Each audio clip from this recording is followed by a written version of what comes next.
morning. I'm just going to move this a bit. Is that possible? Thank you.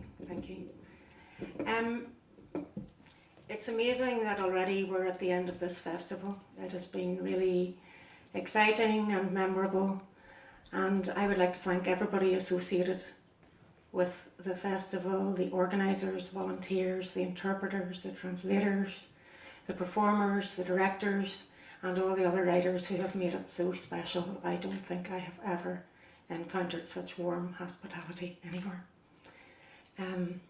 And when I was offered a performance with my reading, I declined. But having witnessed all the performances, I kind of regret that.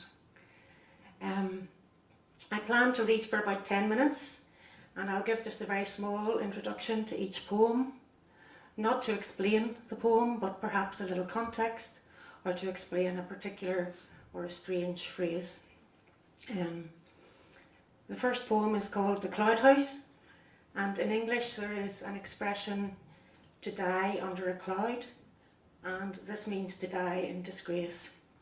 And so there's also an expression in the poem called vote with your feet, and in English again, to vote with your feet means to turn your back on something and walk away.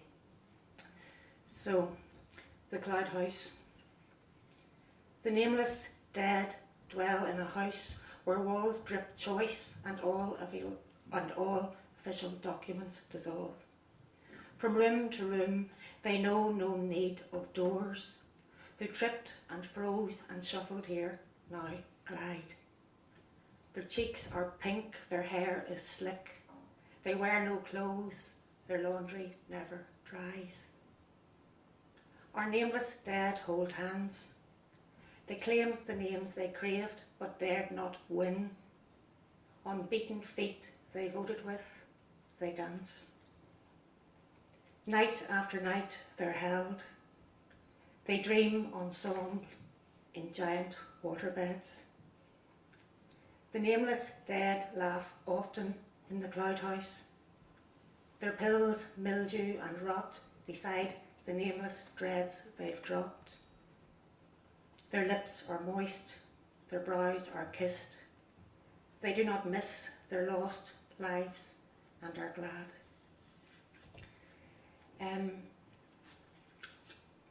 The next poem is, I've got my marker in the wrong place, I have to check, sorry. Yeah.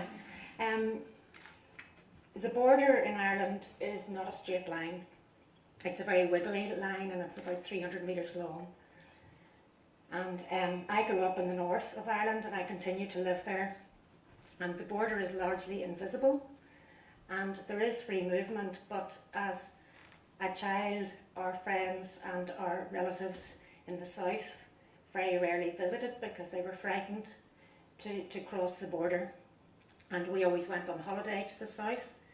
And even as a child, I could feel the relaxation which occurred as we crossed the border. In this next poem, there's a mention of an unattended car, and it was illegal when I was growing up to park a car and to leave it on the street without somebody in it,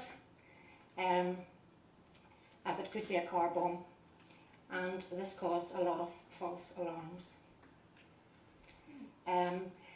This poem opens with a list of place names, and there are also a lot of place names in all my poems, so if you come across a strange word, it's likely to be the name of a place.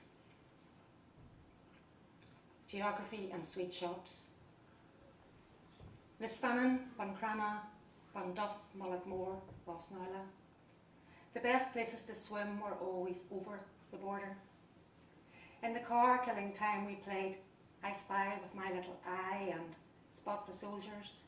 Their camouflage too dark for August grass. Something beginning with H.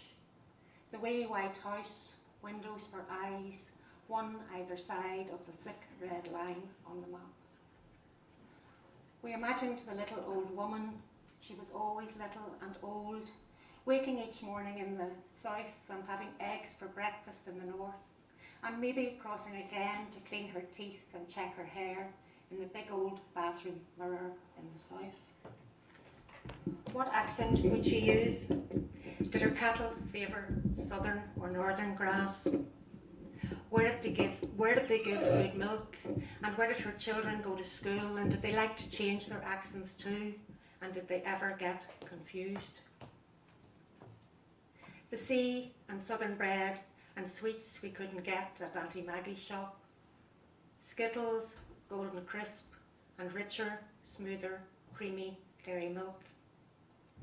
In the sweet shop in Buncrana, women smile at us and call us refugees. We learn to use our strongest northern accents and look sad. This guarantees free sweets at the beginning. Back home, we never knew when Auntie Maggie'd come to stay. We knew to open the windows when the siren went. We knew if an inspector called that this window or that door hadn't been broken before. We knew that Auntie Maggie's blood pressure was bad and that if flew sky high, she'd get bloodshot eyes each time an unattended car appeared outside the shop, but that mostly people forgot, and it was nothing, a scare. And then it wasn't, and she'd come to stay, and her Maeve didn't eat gravy and she didn't have to, and Auntie Maggie's boys could say bad words and nothing happened, and they could eat sweets all the time and she'd say nothing, and they were ruined. And when the windows came in, all the sweets in the shop would be ruined too, and even the ones buried at the bottom, and even the ones in the storeroom that didn't have a window would have to be destroyed. But we would have eaten them anyhow, and we could have cried at the thought of all that waste.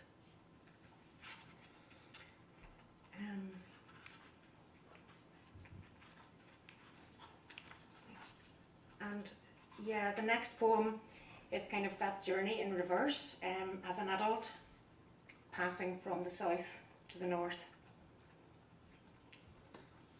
Driving north. Returning late in rain from Connemara, each time we pass a welcome to our county, I slow and sound the horn, a single toot. Galway, toot. Mayo, toot. Sligo. And I'm explaining, Davy did this, my first real boyfriend, 20 years ago.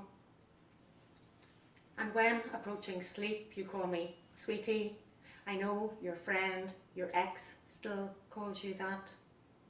And later, when you flex and click your knuckles, you will tell me of a lover, way back, who'd twist and stretch so ardently that every single vertebra would crack.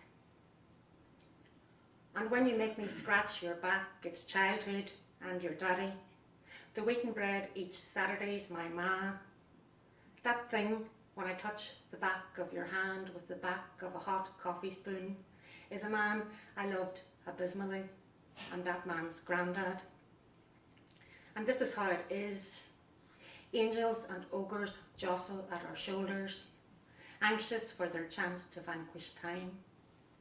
And these fleeting appearances, toot, brief visitations that make us scowl or smile, keep all of our losses, even our dead, alive. And when I was choosing my poems for the anthology, I was choosing on the theme of the forgotten and the unforgettable.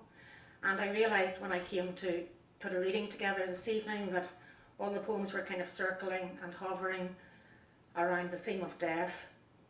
And I wanted to include at least one poem about a more pleasant remembering. And my friends Lee Sum-young and Kim Erum agreed with just 24 hours notice to translate this next poem. And I read it with an enormous debt of gratitude to them. The poem's called Obad, and it's a French word originally, I think, and it means a song at daybreak or a piece of music to greet the dawn. And traditionally it is when two lovers are reluctant to part. And this is definitely a very lazy woman's Obad.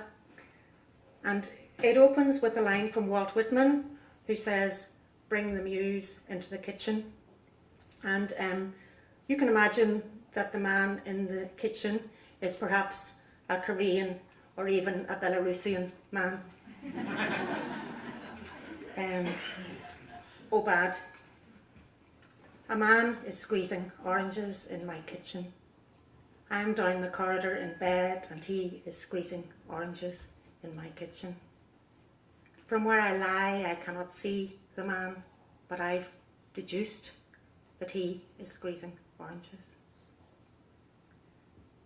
There is something tremendously erotic about a man squeezing oranges. What is erotic is the sound. This man has found my orange squeezer without my prompting. He does not know I know he's squeezing oranges. Lying here, listening to the sound of a man secretly squeezing oranges at 1:09 of a Sunday afternoon, I am struck by the fact that I've never heard any sound quite so erotic as the sound of a man squeezing oranges. Thank you very much.